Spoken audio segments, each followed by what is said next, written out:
সেই নারী রবি উপবাসী বিধিমত এই ব্রত করয়ে পালন ধনজনে পূর্ণ হয় তারও ভবন ইহকালে সুখ রহে ঘরেতে বসতি অন্তিমে বৈকুণ্ঠপুরে হয় তার গতি এত বলি নিজ মূর্তি করিয়া ধারণ বৃদ্ধাকে করুণা করি দিল দর্শন সম্মত হইয়া বৃদ্ধা প্রণাম করিয়া দাঁড়াইয়া রহে অগ্রে দুকর জড়িয়া লক্ষ্মী বলে মম ব্রত করহ প্রচার অচিরে হইবে তব বৈভব অপার পূর্বমত সুখ শান্তি পাইবা ভবনে সবসে আসিবে পুনর্যত বধূ বলে বড় দিয়া লক্ষ্মী দেবী অন্তর্ধান হয় ধীরে ধীরে আসে বৃদ্ধা আপন আলয় গৃহে আসি বৃদ্ধা তবে ডাকি মধুগণ আদ্যপান্ত সব কথা করিল বর্ণন যে রূপে মনের কষ্ট গিয়াছিল বন যে রূপে দেবী তাহারে দিল দর্শন তাহারে যে সব বর করিলেন ভক্তিভাবে করে লক্ষ্মী ব্রত দূরে গেল স্বার্থ বা হিংসা দেশ পুনঃ গৃহে লক্ষ্মী আসি হলো অতিস্থান শান্তিপূর্ণ গৃহ হলো পূর্বের সমান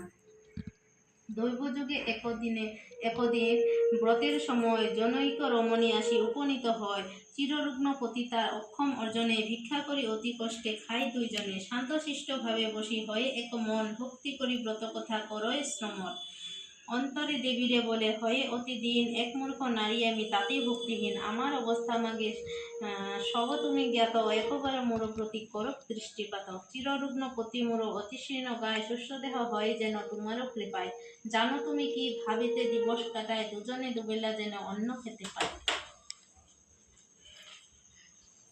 মা বসতি তোমার চরণে সদা থাকে যেন মতি আমি মাগো ভক্তিহীনা তোমার কিং করি মোরে এই বড় তুমি দাও কৃপা করি শক্তি নাই তব ব্রত করি কি প্রকারে তথাপি করিবে মাগো সাধ্য অনুসারে এই রূপে সংকল্প করি অন্তরে অন্তরে ব্রত শেষ হলে পরে আসি নিজ ঘরে তারপর গুরুবারে লয়ে ত্রয় গণ লক্ষ্মীব্রত করিলেন বিধান মতন কেবল ভক্তির বশ দেবী দয়াবতী তুষ্ট হয়ে শুভ দৃষ্টি করে তার প্রতি লক্ষ্মীর প্রসাদে দূর হল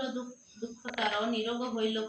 পতি ঐশ্বর্য অপার যথাকালে শুভলগ্নে হইল তনয় অচিরে হইল গৃহ সর্বসুখময় এখনো শুনহ সেই লীলা চমৎকার যে রূপে হইল ব্রত সর্বত প্রচার বিদর্ভ নগরে এক গৃহস্থের ঘরে একদিন বামাগণ লক্ষ্মী ব্রত করে শ্রীনগরবাসী এক বণিক